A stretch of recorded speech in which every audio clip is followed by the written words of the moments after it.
The Chiefs are back to 500 after a close loss on Thursday, but they're still right in the middle of the playoff race. It's just a matter of getting back on track, and that begins with a critical showdown against the Texans on Sunday Night Football.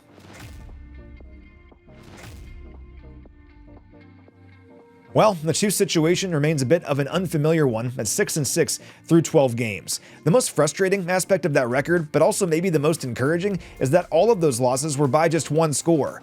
Thursday's loss was the Chiefs' fourth this season by a field goal, and their third in which they held a lead in the fourth quarter. It's not ideal, but despite all of that, the Chiefs are still very much alive in this thing. Notably, these AFC South teams have to all play each other down the stretch. That all being said, this game against Houston is a big one, not only to keep pace for a playoff spot, but also for potential tiebreakers down the road. So let's talk about these guys a little bit, and it begins with their defense. It's actually the number one total defense at 265.7 yards per game allowed, and the number one scoring defense in the league at 16.5 points allowed per game. They're a top 5 defense against the run and the pass this year. They're forcing 3 and outs at the highest rate in the NFL. They've allowed the fewest first downs in the league, and they're the number 2 third down defense in the NFL. They've also allowed 20 or more points just 3 times this year, fewest of any team in the league. So you get it, their defense is really good, and it all begins with their pass rush, specifically the tandem of Danielle Hunter and Will Anderson Jr., who form maybe the best duo of edge rushers in the NFL. They're actually the only pair of teammates across the league with double-digit sacks this season. No other pair of teammates has even 8 sacks each this year, while Hunter has 11 sacks and Anderson has 10.5. They're also the only pair of teammates in the top 10 in terms of total pressures this season. Anderson is second in the league with 69, while Hunter has 58. They've each done a good chunk of their work in the fourth quarter too, combining for 11.5 sacks. Simply put, these guys are game wreckers, and it was only 2 weeks ago that as a team, Houston racked up 8 sacks against the Bills. So the first priority on Sunday is pretty obvious. The Chiefs can't let something like that happen. And there's ways to mitigate a great pass rush like this. The Chiefs did a serviceable job against the Broncos' loaded pass rush a few weeks ago. They got Patrick Mahomes 3 times in that one, but I don't think that's the reason the Chiefs lost the game. So running the ball, screens, and quick throws could all help the Chiefs at least limit the Texans' pass rush on Sunday. And then it's a matter of trying to beat this Houston secondary, which is extremely impressive in its own right. They have 3 guys in the top 6 in terms of passer rating allowed in coverage this season between Kalen Bullock, Jalen Petrie, and Derek Stingley. Bullock and Stingley are also each in the top 5 when it comes to completion percentage allowed in coverage this year. They take the ball away, too. Houston is tied for the NFL lead with 4 different players with multiple interceptions, and Bullock specifically ranks 5th in the NFL with 4 picks. Now, all of these things work together, right? The pass rush helps the secondary, and the secondary helps the pass rush. It's combined to form the league's best defense by just about every metric this year, and maybe the best defense in quite a while. Houston is the first team to allow fewer than 175 passing yards per game and 95 rushing yards per game since the 2008 Pittsburgh Steelers. But for what it's worth, nobody has been better against top-ranked defenses over the last several years than Patrick Mahomes, who's 5-1 in his career when facing either the league's number 1 total defense or scoring defense. He's averaged 291 passing yards, thrown 11 touchdowns to just 4 interceptions, and posted a passer rating of 97.4 in those games.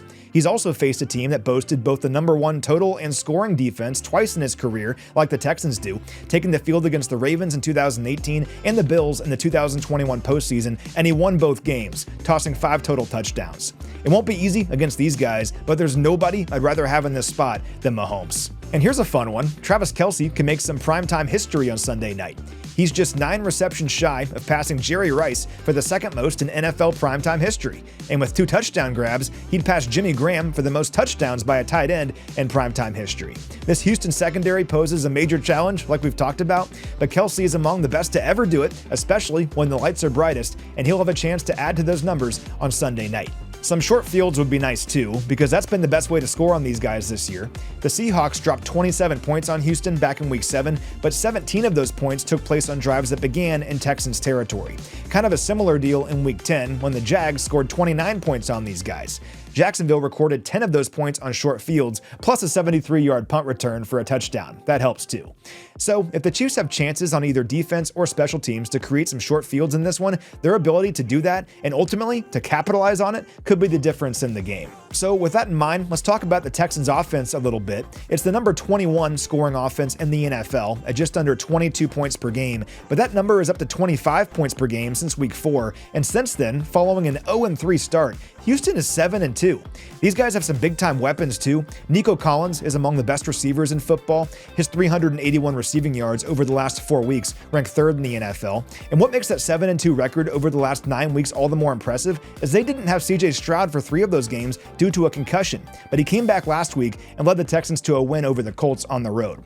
Now, the numbers don't necessarily reflect it, but Stroud remains a special player, capable of making some big-time throws, and the Chiefs have got to find a way to create some pressure on him in this game. Take Pro Football Focus's grades for what you will, but their metrics show a clear divide in his performance between when he has a clean pocket and when he's under duress. For example, they credit him with 7 turnover-worthy plays when under pressure this year in just 9 games.